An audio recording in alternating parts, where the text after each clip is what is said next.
Bonjour à tous, ravi de vous retrouver sur Public Sénat. Hier soir, les sénateurs ont adopté et fortement modifié l'article 2 de la révision constitutionnelle.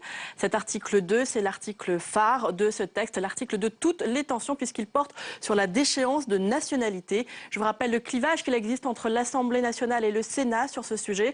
Après de longs débats, le Palais Bourbon, les députés ont décidé d'étendre cette déchéance de nationalité à tous les Français, quitte à courir un risque d'apatridie. Impossible pour la majorité sénatoriale qui refuse que cela puisse créer de nouveaux apatrides, qui a donc décidé que la déchéance de nationalité ne pouvait être destinée qu'aux binationaux.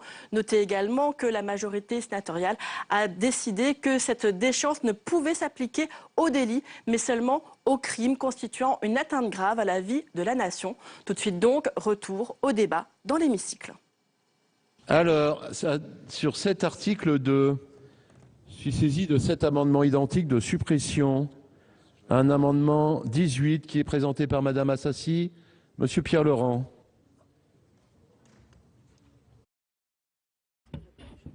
Donc, dans la droite ligne de beaucoup d'interventions que nous venons d'entendre, nous proposons de supprimer sans hésitation cet article, c'est-à-dire la constitutionnalisation de la déchéance, puisque c'est bien de cela dont nous parlons.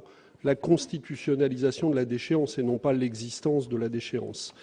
Et la diversité politique des collègues qui viennent de s'exprimer dans ce sens devrait logiquement conduire à l'abandon de cet article parce que ce n'est pas un sujet sur lequel on peut se permettre de passer en force quand il y a une telle diversité politique qui s'exprime pour s'opposer à une telle décision. Accepter que la question de la nationalité soit introduite dans la Constitution par le biais de la déchéance nous apparaît fondamentalement contraire non seulement aux idéaux de gauche, mais aussi aux idéaux républicains tout simplement. Inscrire la déchéance dans la Constitution, c'est fixer un facteur de division dans un texte censé rassembler. La Constitution est fondamentalement, et depuis 2 siècles, un texte de droit positif. On définit dans la Constitution le droit à la liberté. Ce n'est pas dans la Constitution qu'on définit les conditions de privation de cette liberté. C'est dans le Code pénal et pas dans la Constitution. La Constitution est faite pour énoncer ce qu'est la nationalité française, pas les conditions dans lesquelles on peut la perdre. Et ça serait la première fois depuis la Première République que nous introduirions un élément de restriction des droits dans la Constitution sur un sujet aussi fondamental. Donc insérer dans le cadre constitutionnel un tel concept suscite donc un tout autre débat que la présence ou non de la déchéance dans le Code civil. C'est confondre la Constitution et la loi. Et que cela soit volontaire ou non chez les initiateurs de ce texte, cela tend à conférer, contrairement à ce que je viens d'entendre, un caractère collectif à la déchéance qui, en quelque sorte, pèserait comme une menace sur l'ensemble de nos concitoyens, alors que cette déchéance doit rester une mesure individuelle qui intervient dans le cadre d'une procédure de justice et qui doit être prononcée et mise en œuvre à l'issue de cette procédure prononcée par un juge. Lorsque donc il a été décidé d'utiliser la Constitution comme vecteur de la déchéance, le président de la République a commis une lourde erreur. Et je veux ajouter que, évidemment, nous proposons la suppression de la constitutionnalisation, que la déchéance concerne les binationaux ou tous, parce que, évidemment, c'est le même sujet pour tous les Français. Et accepter cette différence, évidemment, c'est faire le lit d'idéologie et de conception de la nationalité désastreuse portée par l'extrême droite ou des forces de droite qui se rallient à de telles thèses. Et je voudrais dire que nous entendons d'excellents arguments sur les bancs de la droite contre la patridie, des arguments que nous partageons. Mais le refus de la patridie ne peut pas être un alibi pour justifier la déchéance pour les binationaux qui portent atteinte de manière aussi grave aux droits fondamentaux de la personne et de la nationalité. Nous proposons donc la suppression de cet article pour arrêter ce débat, Manifestement, comme ça a été dit par Éliane Assassi, le président de la République a changé de position dans les derniers mois par rapport à cela pour des raisons politiciennes. Je pense qu'il est temps d'arrêter cette manœuvre qui, malheureusement, est en train, en plus, d'échouer lamentablement. Merci. Le 30 rectifié. Monsieur Maluré. Oui, je vous ai vu. Merci. Monsieur le Président, Monsieur le Ministre, la France, pays des droits de l'homme, voix internationale porteuse d'un message universel, du moins c'est ce qu'on croyait, la France va prononcer des mesures de déchéance qui rendront des personnes apatrides. La France, pays des droits de l'homme, voix internationale porteuse d'un message universel, va voter une loi en contradiction directe avec l'article 15 de la Déclaration universelle des droits de l'homme de 1948. Tout individu a droit à une nationalité. Le Premier ministre de la France, pays des droits de l'homme, constatant que tout le monde a compris que la déchéance ne servait à rien, raconte désormais à qui veut l'entendre que c'est un symbole. Mais le symbole de quoi? Au début, c'était tout simplement le symbole de la division des Français en deux catégories. D'un côté, les Français de souche, parce qu'il faut bien appeler les arrière-pensées par leur nom, et de l'autre, les binationaux, c'est-à-dire à 80%, les descendants d'immigrés musulmans. Les premiers ne pouvaient être déchus, les autres oui. Beau symbole de la part d'un président qui n'avait cessé de marteler au Congrès du 16 novembre « Unité, unité de la nation, unité des Français » et qui propose un mois plus tard un texte de division. Votre majorité, monsieur le garde des Sceaux, a arrêté votre bras. Mais en arrêtant votre bras, elle l'a même coupé. Aujourd'hui, comme un bateau ivre qui navigue de Caraïbes dans Scylla, vous n'arrivez plus à sortir du dilemme binationaux apatrides. En 2010, le Premier ministre actuel s'adressait au président de la République de l'époque, qui souhaitait réévaluer les motifs pouvant donner lieu à la déchéance de nationalité. Il lui disait ceci, je cite, « Vous avez dans la loi la possibilité de déchoir ceux qui s'attaquent à l'autorité de la nation. Je crois qu'il faut en rester là. On rentre dans un débat nauséabond et absurde où on essaye de faire croire qu'immigration et insécurité seraient liées. Aujourd'hui, il a changé d'avis à 180 degrés. Ce qui était nauséabond en 2010 sent la rose en 2016. Et il nous demande de le suivre. Eh bien, monsieur le garde des Sceaux, moi je ne le suivrai pas et je propose la suppression de l'article 2. Merci, monsieur Maluré. Monsieur Kettenbach, pour le 36. Monsieur le Président, Monsieur le Ministre, mes chers collègues, nous avons beaucoup débattu sur la nécessité, l'utilité, l'opportunité de modifier notre Constitution sur deux aspects, l'état d'urgence et la déchéance de nationalité. Sur l'état d'urgence, même si son introduction n'est peut-être pas une nécessité impérieuse, nous avons bien vu lors des débats qu'elle sera utile pour deux raisons principales.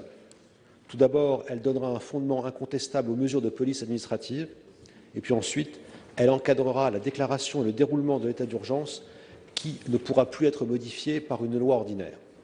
Je n'ai donc eu aucun état d'âme à voter l'article 1. En revanche, je me suis longuement interrogé sur l'article 2.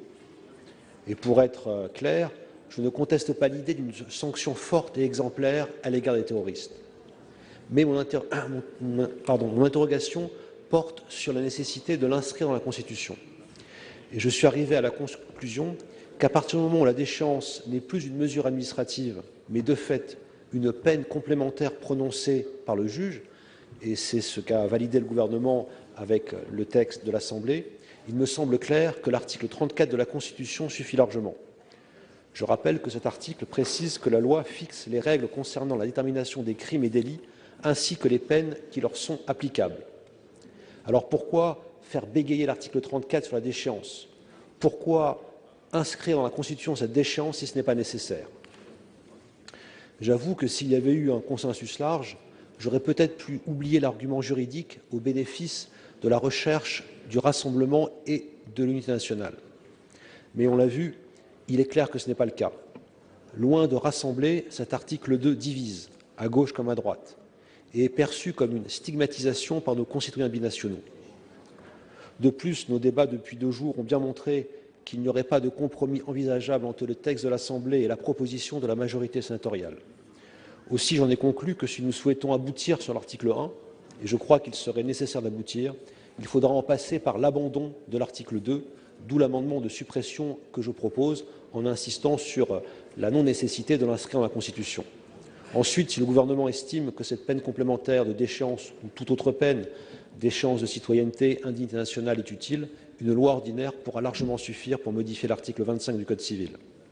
L'avantage serait évident, on ne stigmatise pas les binationaux et on n'inscrit pas dans le marbre de la Constitution une distinction entre Français qui ont une nationalité et Français qui sont binationaux. Aussi, si nous voulons aboutir sur l'article 1, il me semble raisonnable de nous délester d'un article 2 qui n'a rien à faire dans la Constitution et qui nous divise. C'est pourquoi je vous propose de voter la suppression de cet article. Je vous remercie. Merci, mon cher collègue. Le 37, M. Gabouty. Monsieur le Président, mes chers collègues, si l'inscription de l'état d'urgence dans la Constitution ne semblait pas absolument indispensable, celui-ci fonctionne en effet depuis 4 mois sans difficulté d'ordre constitutionnel. L'incorporation de la déchéance de nationalité dans la Constitution est une disposition à la fois inutile et dangereuse. Inutile parce que la possibilité d'échéance existe déjà dans notre Code civil pour les personnes ayant acquis la nationalité par naturalisation ou pour ceux qui se comportent comme le national d'un pays étranger. Face à l'objectif de lutte contre le terrorisme, cette extension de la déchéance de nationalité n'aura aucune efficacité préventive ou dissuasive.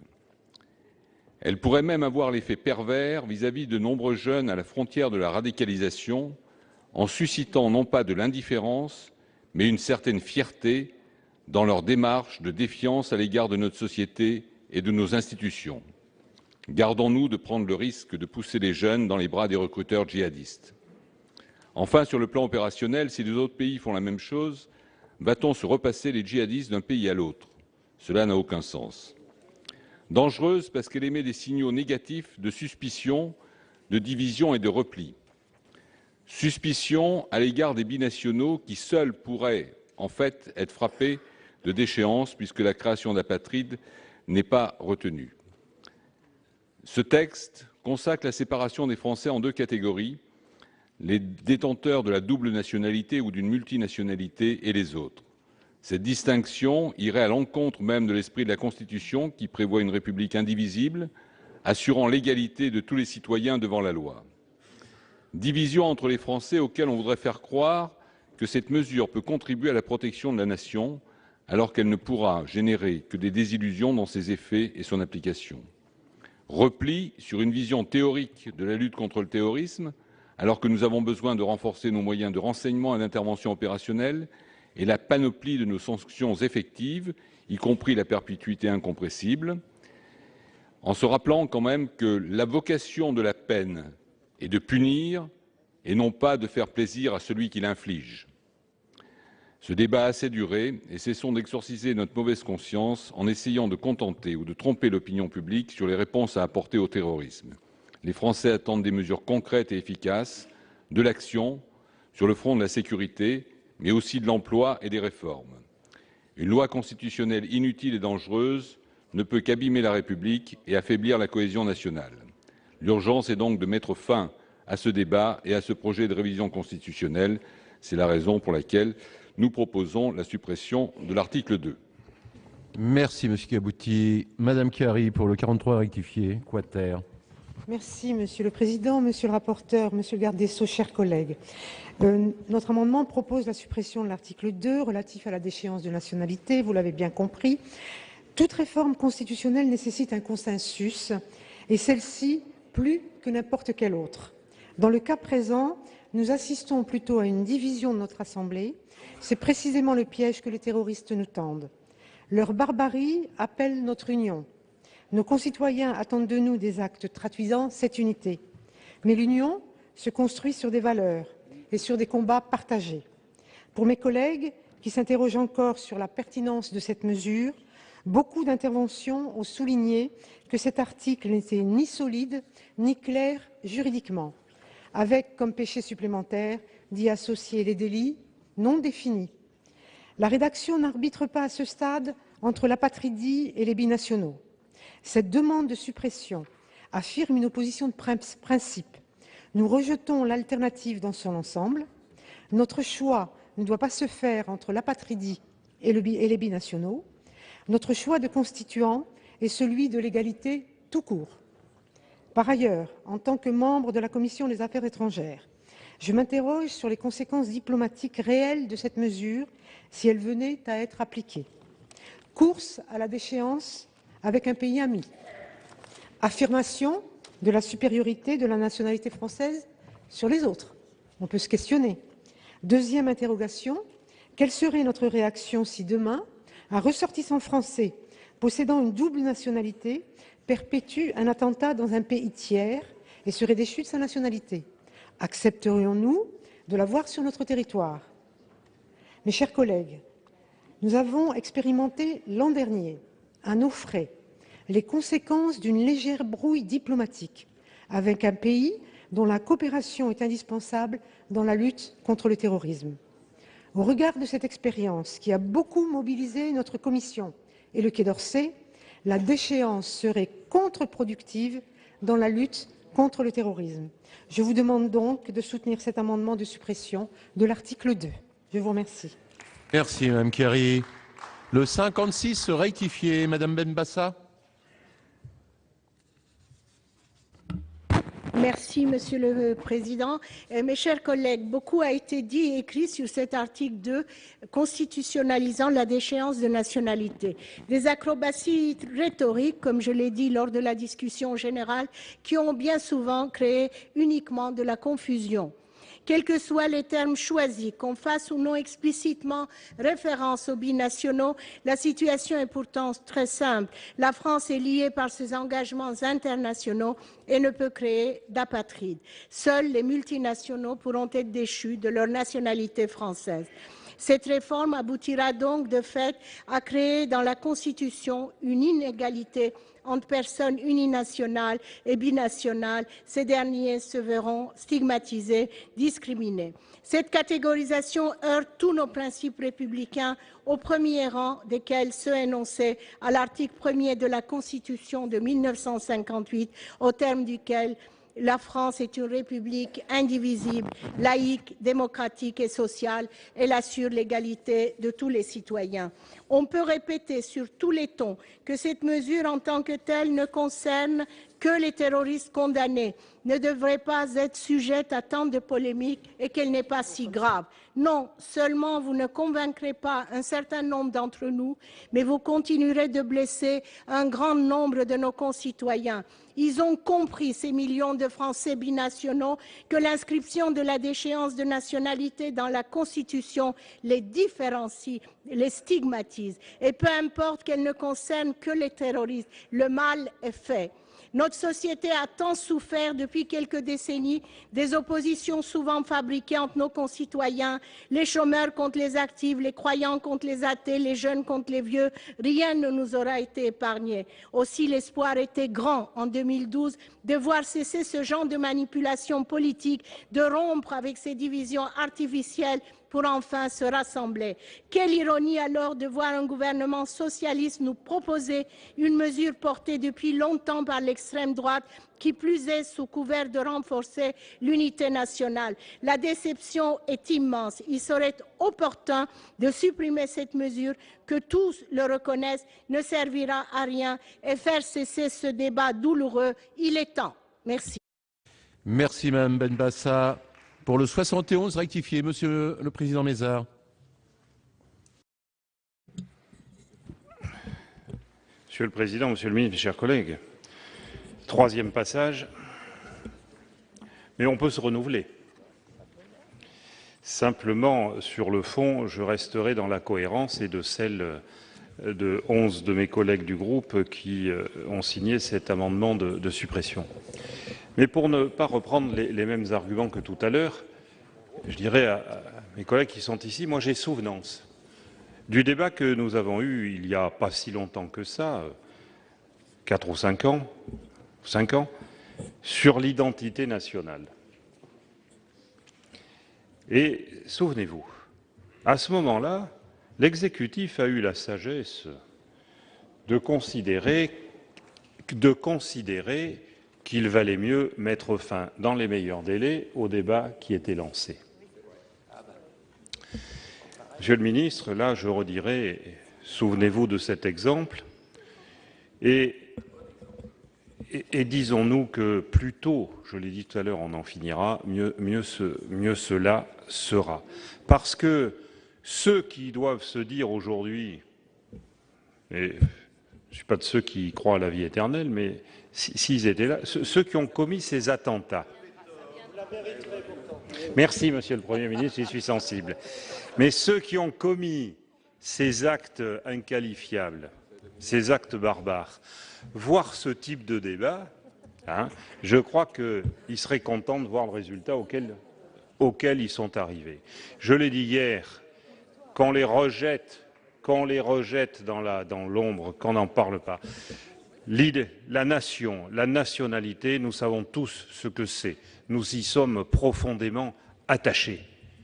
Et nos concitoyens, par rapport à ce qui s'est passé, je crois qu'ils ont été, je ne dirais pas pour une fois, ils ont été fiers de ce qui s'est passé au Congrès. Je l'ai dit hier, le président de la République a bien fait de réunir le Congrès. Il y a eu un élan, une unanimité. Ça suffisait, c'était clair. Ensuite, essayer de rebondir, ce n'était pas une bonne chose. Ça donne le résultat auquel nous assistons dans tous les bancs. Faisons en sorte que l'on tourne cette page et le plus rapidement possible. Merci, Monsieur Mézard. Alors, Monsieur le Président. Je vous remercie, Monsieur le Président. J'ai écouté attentivement à la fois toutes les prises de parole sur cet article 2 et les auteurs de ces amendements de suppression. Mais il me semble qu'il serait plus cohérent, si je dois m'exprimer sur les raisons de l'avis défavorable de la commission des lois, il serait plus cohérent que nous décidions de donner la priorité à l'amendement qui a été retenu par la commission, de sorte que c'est en présentant les arguments en faveur de cet amendement que je pourrais m'efforcer de vous convaincre qu'il vaut mieux le prendre plutôt que d'adopter un amendement de suppression de cet article 2. C'est pourquoi, Monsieur le Président, je demande la priorité sur l'amendement de la commission, dont le numéro est le 14, et il s'en suivra naturellement que cette priorité devrait s'étendre logiquement aux amendements qui suivent cet amendement 14. Bien. Eh bien, Monsieur le Président, merci. Étant saisi donc d'une demande de priorité de la Commission sur l'amendement 14, afin qu'il soit examiné ainsi que les autres amendements avec lesquels il est en discussion commune, avant, si j'ai bien compris, les amendements de suppression. Donc, selon notre règlement, selon l'article 44, alinéa 6 de notre règlement, la priorité est de droit quand elle est demandée par la commission, bien sûr saisie au fond, sauf opposition du gouvernement. Donc, Monsieur le ministre, je demande l'avis du gouvernement. Puisque l'avis du gouvernement étant favorable, nous pouvons examiner comme l'a demandé le président de la commission des lois. Alors, la parole est à Monsieur le Président pour exposer son amendement 14. Et de droit, Il n'y a pas de débat. La parole est... Non, il n'y a pas de débat. La priorité, donc, est au président... Sur quel article? Sur quel article le rappel au règlement?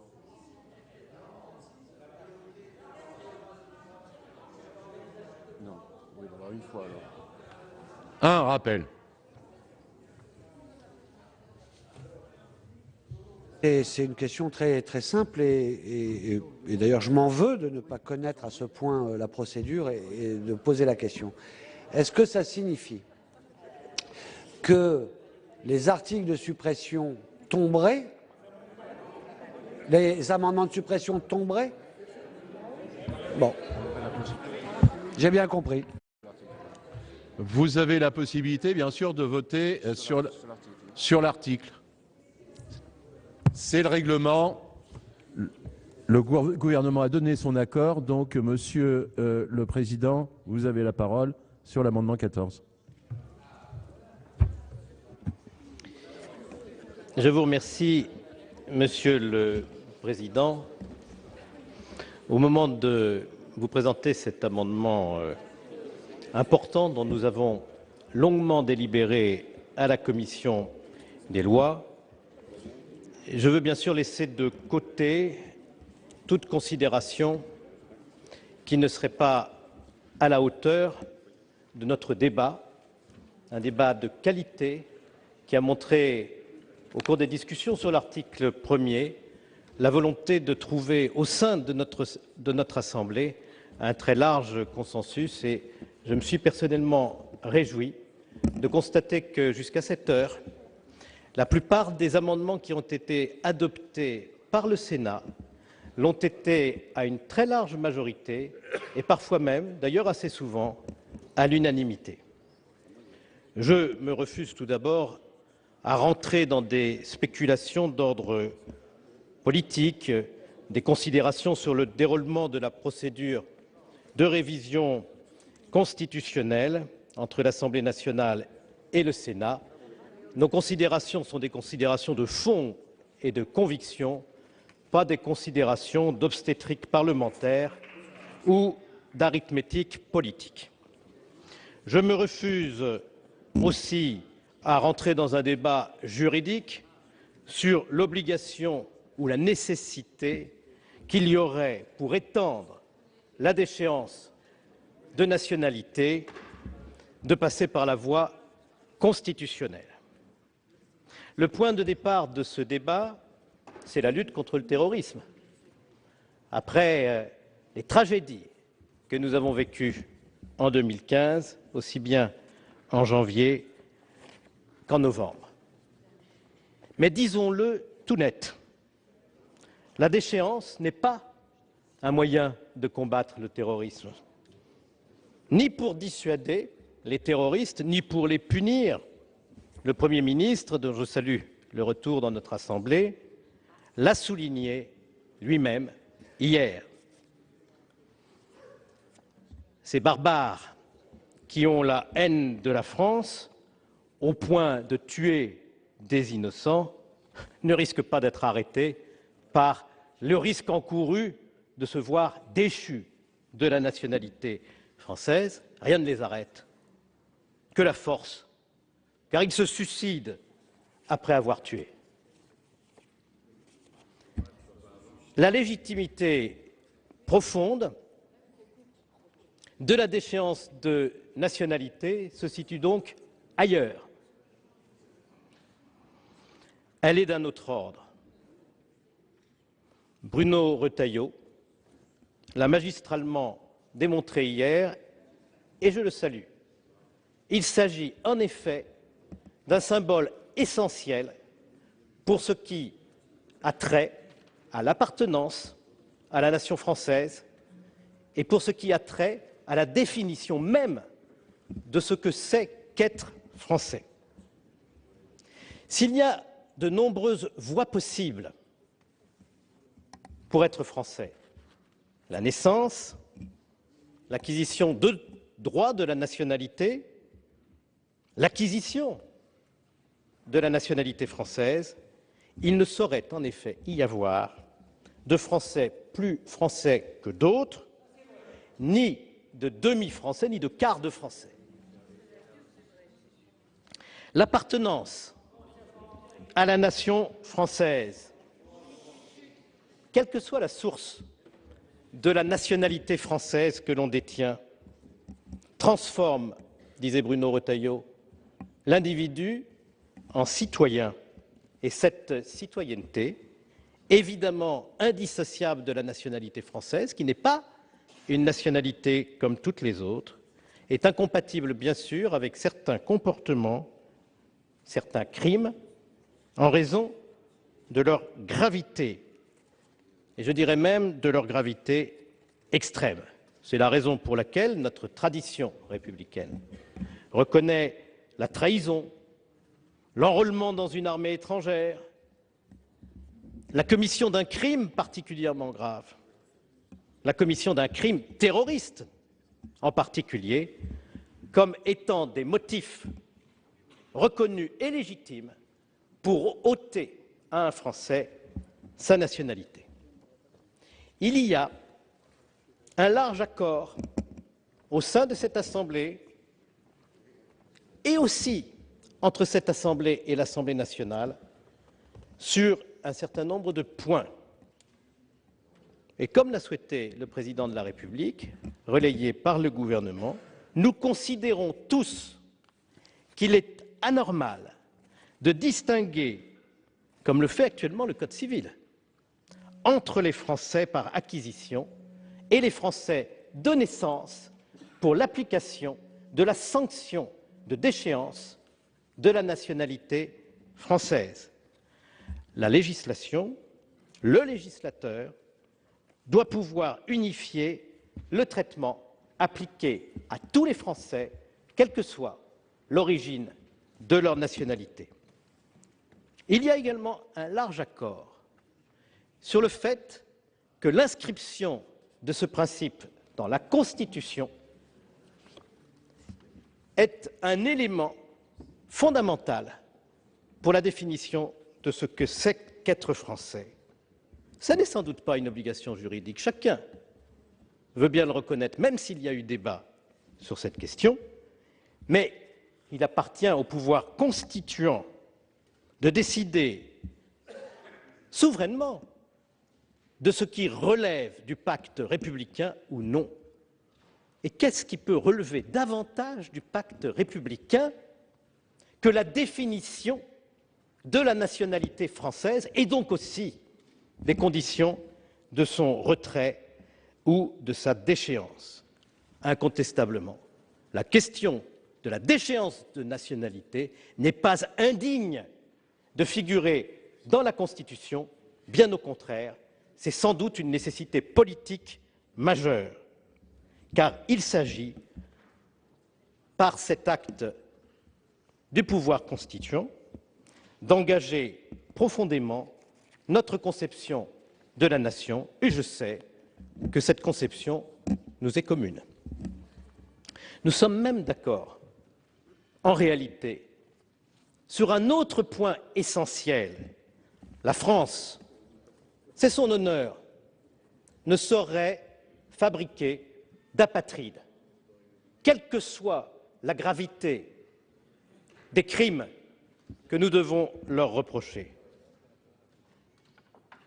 La République affronte les épreuves du temps présent, forte de son histoire et forte d'avoir surmonté d'autres épreuves.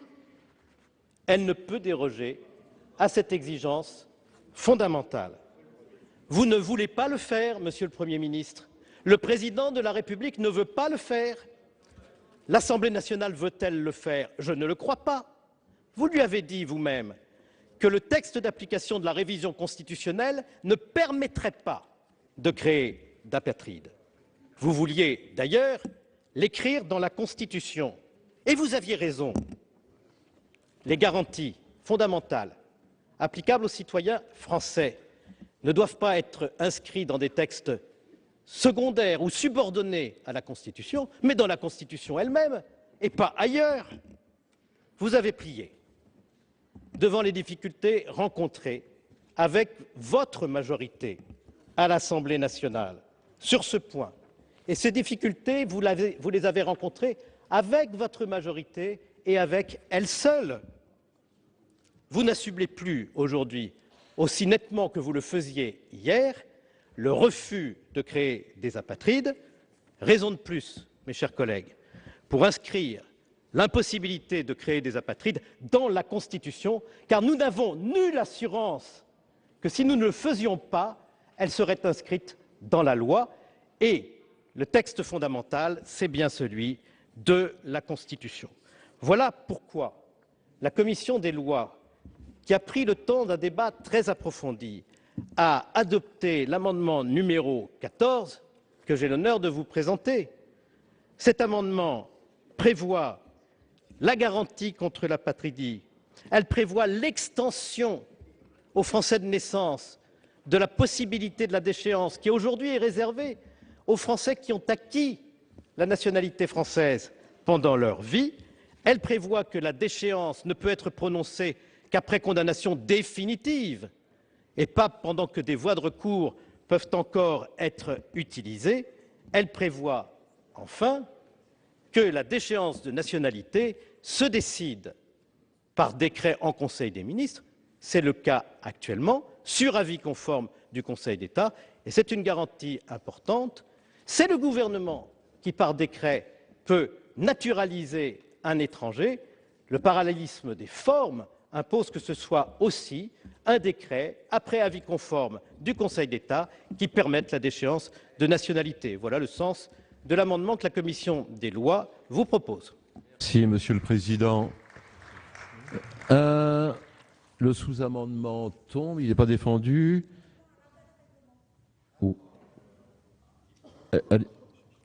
Allez-y, Madame Assassi. Oui, merci, Monsieur le Président. Pour un rappel au règlement, au regard de l'article 44 de notre règlement, justement, Monsieur le Président Bas nous a fait savoir qu'il appelait en priorité l'article 14, qui modifie un peu l'amendement numéro 14, qui modifie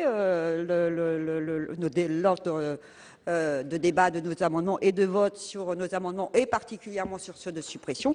Donc, je demande une suspension de séance, Monsieur le Président. Je vous l'accorde. 10 minutes. Voilà, vous le voyez, les sénateurs communistes ont donc demandé une suspension de séance. Alors comment l'expliquer? Eh bien par le fait qu'à l'issue de l'exposé de leurs amendements de suppression, le président de la commission des lois, Philippe Bas, a appelé en priorité, et c'est son droit, son amendement numéro 14. Cet amendement, c'est l'amendement essentiel de la majorité sénatoriale qui modifie la déchéance de nationalité et qui dit que cette déchéance ne pourra s'appliquer qu'aux binationaux. Mais voilà, eh bien, le problème, c'est que si cet amendement est adopté, eh bien, cela veut dire que les amendements de suppression tombent et que donc il ne peut pas y avoir d'explication de vote et de vote sur cet amendement, à la grande colère des groupes qui ont donc présenté ces amendements de suppression. Vous allez le voir dans la suite des débats. La séance est reprise. Vous avez demandé une suspension? Oui, Monsieur Laurent.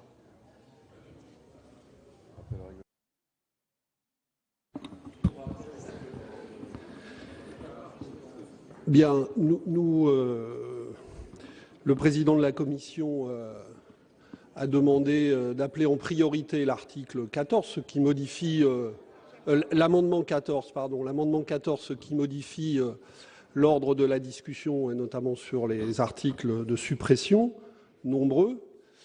Nous regrettons que le gouvernement l'ait accepté, puisque je rappelle que dans le règlement, la priorité n'est pas de droit, elle est de droit si le gouvernement donne son accord, ce qui signifie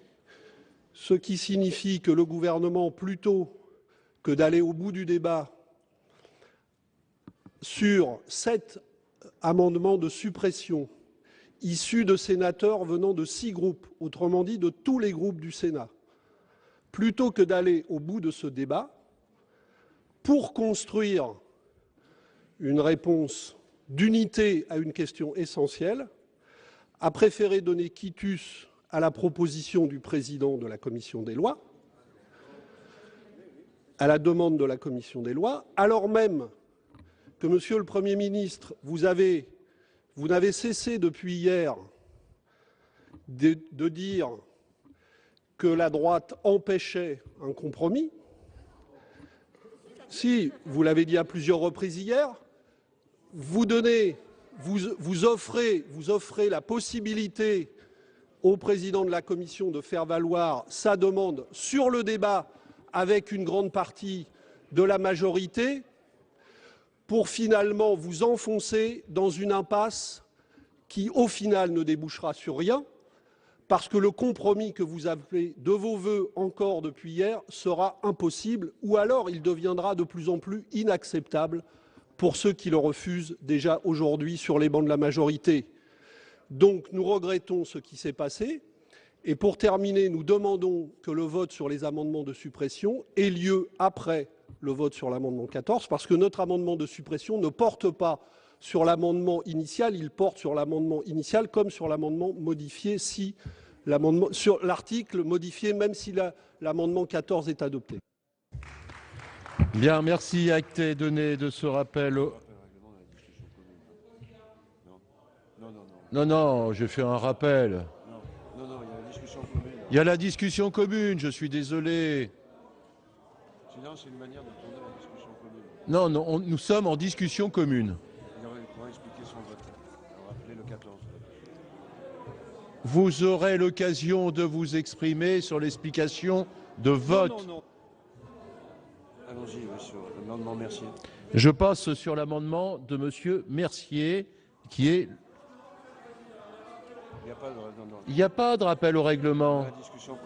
On est dans une discussion commune, il n'y a pas de rappel au règlement. Je suis désolé. Monsieur Mercier. C'est Monsieur Zocchetto, pardon. Non. Monsieur. Oui, je préside. Oui, de ce côté-là, ne vous inquiétez pas. Donc, Monsieur Zocchetto. Merci, Monsieur le Président. Je voudrais rappeler tout d'abord que si nous sommes ici, ce n'est pas de notre propre initiative. C'est parce que le Président de la République l'a voulu que nous nous trouvons réunis en pouvoir constituant. La question de l'opportunité du débat renvoie donc à la responsabilité du Président de la République lui-même. Deuxième chose, la question de la déchéance de nationalité, ça a été souvent dit depuis le début de nos débats, n'est pas une question nouvelle. Depuis au moins 1803, nous prononçons des déchéances de nationalité et le gouvernement actuel, à juste titre d'ailleurs, a prononcé et prononce des déchéances de nationalité. En la matière, disons-le d'emblée, il n'y a pas de bonne solution. Que personne ici n'imagine pouvoir trouver la solution exceptionnelle, elle n'existe pas. Il nous faut choisir la solution la moins mauvaise. Nous voudrions que tous les Français soient égaux. Or, il y a dans l'état même des personnes des différences sensibles. Il y a les Français de naissance, il y a les Français par acquisition.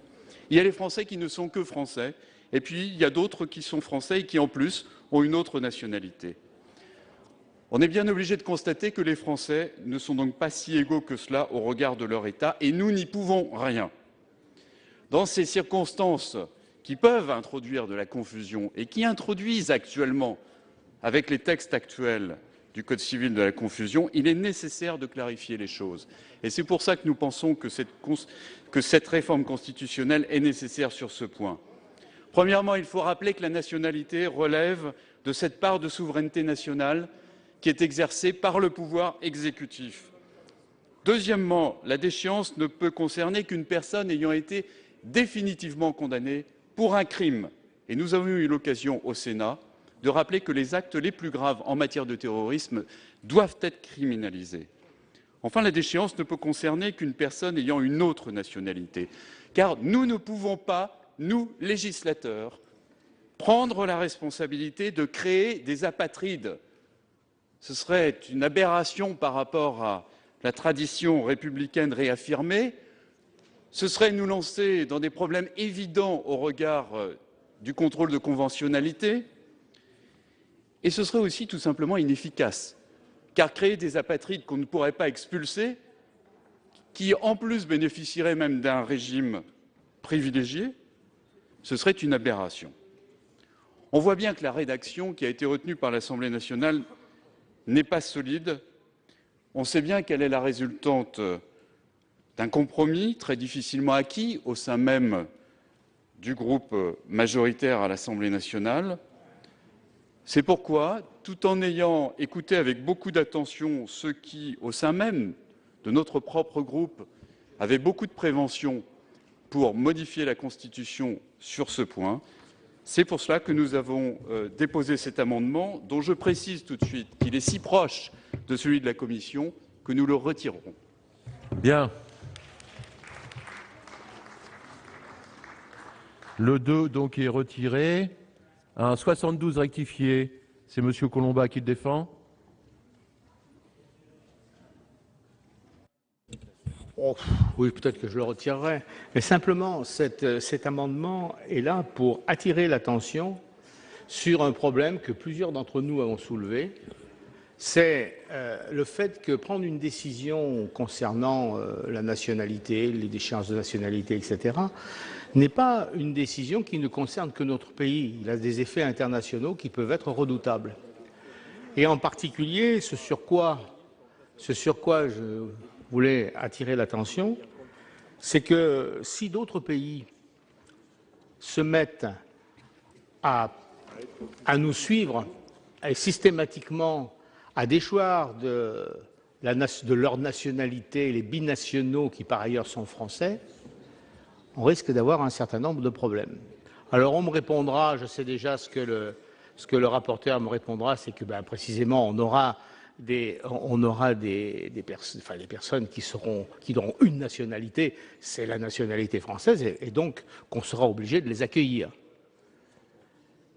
Je crains que selon la nature de celui qui perdra sa nationalité, disons d'origine, ça risque de poser un certain nombre de problèmes. Voilà. Donc je ne me battrai pas jusqu'au sang pour cet amendement, mais je voudrais quand même qu'on réalise bien dans quelle galère on risque de s'engager, comme si on n'avait pas suffisamment de vrais problèmes pour s'en créer de nouveaux. Monsieur Collombat, Monsieur Malhuret, sur le 31 rectifié.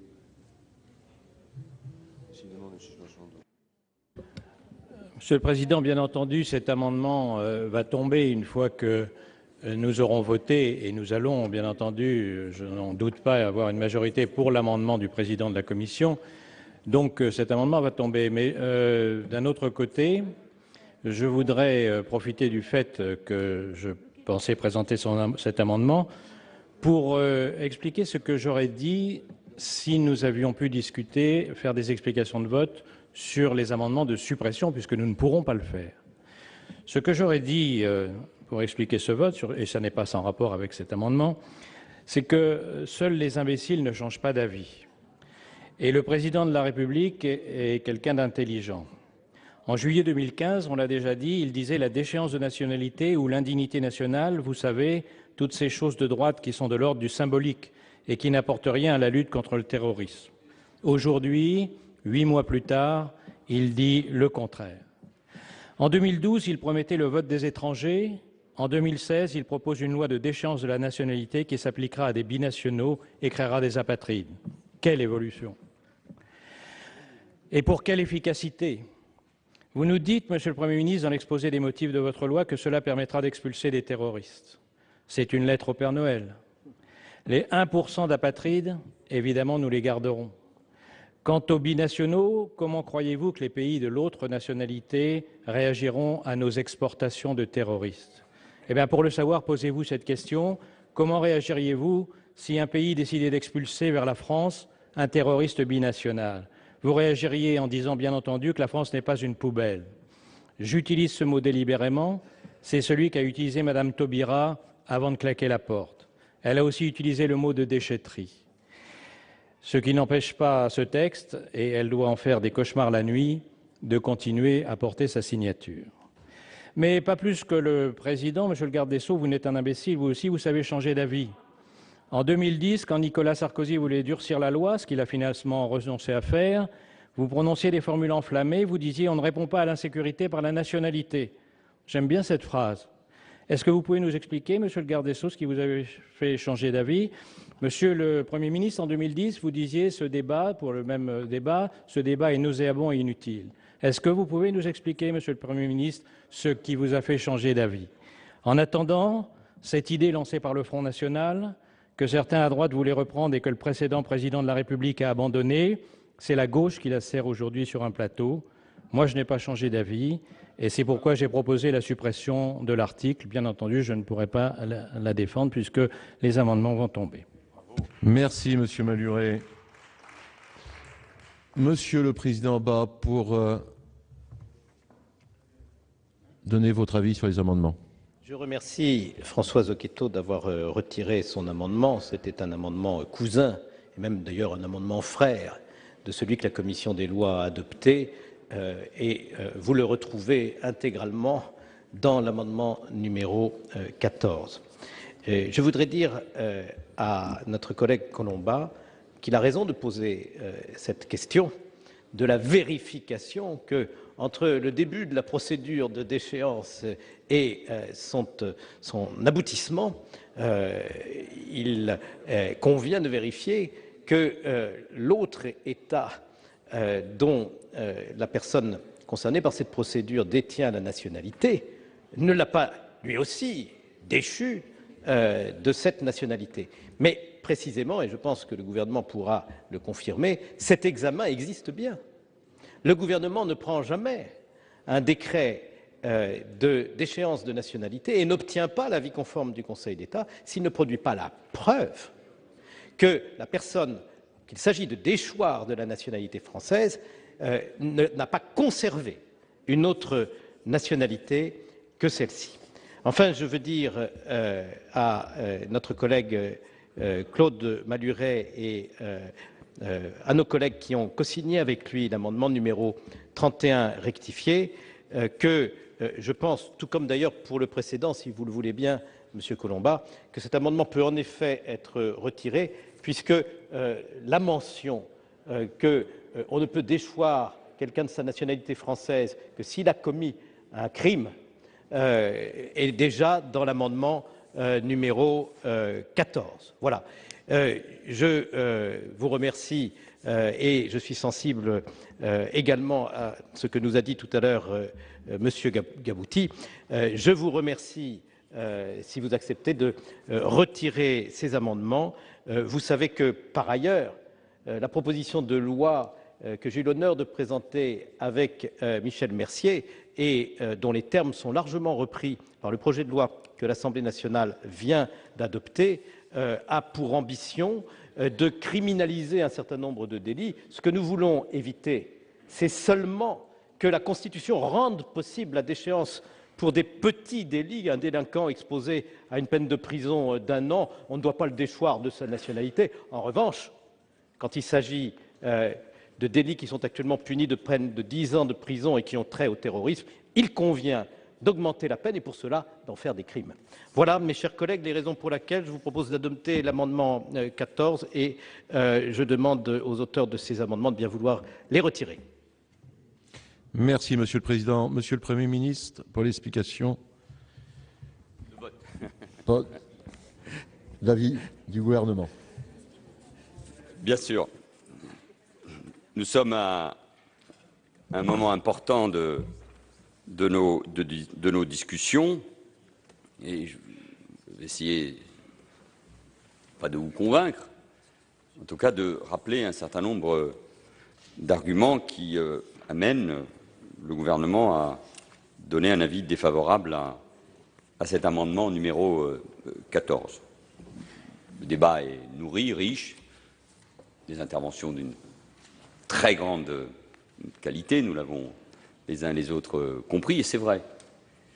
C'est vrai que, ce n'est pas vrai forcément sur tous les bancs, et c'est tout à fait respectable, mais c'est vrai que ces attentats terribles, nous l'avons tous dit avec nos mots, ont sans doute amené nos compatriotes à repenser chacun qu'est-ce que cela voulait dire être français, et à réfléchir au fond à cette belle idée si française qu'est la nation. C'est vrai. Par les symboles, bien sûr, je le rappelais hier, je n'y reviens pas, vous l'avez fait aussi, M. Retailleau notamment, mais également par les actes qui sont ceux qui ont été proposés par le Président de la République le 16 novembre. Il y a l'action contre le terrorisme, je ne reviens pas, les moyens pour la police, la gendarmerie, les services de renseignement, pour la justice, la mobilisation de la société contre les phénomènes de radicalisation. Et je le disais hier en répondant à la discussion générale, je suis convaincu que cela va nous engager sur plusieurs années avec des moyens considérables et que nous serons les uns et les autres, quel que soit le choix des Français en 2017 et après, amenés à être sur cette continuité, les moyens que nous donnons à nos forces armées, Monsieur le Premier ministre, à nos forces de sécurité, à la justice, et le ministre garde des Sceaux y travaille, pas pour quelques mois seulement, et au-delà de ce que nous avons déjà engagé, mais sur plusieurs années. Et c'est aussi une mobilisation de la société, parce que, écoutez, quand on a plusieurs milliers de nos jeunes qui sont gagnés par ces phénomènes de radicalisation, quand vous avez, c'est un exemple parmi d'autres, 2 jeunes filles, il y a quelques jours, de 15 ans, qui imaginaient, je ne dis pas qu'elles s'apprêtaient à le faire, en quête le pauvra ou non, mais imaginaient l'idée même de provoquer des attentats comme ceux du 13 novembre. Les arrestations, le ministre de l'Intérieur le rappelle régulièrement, les interpellations ont lieu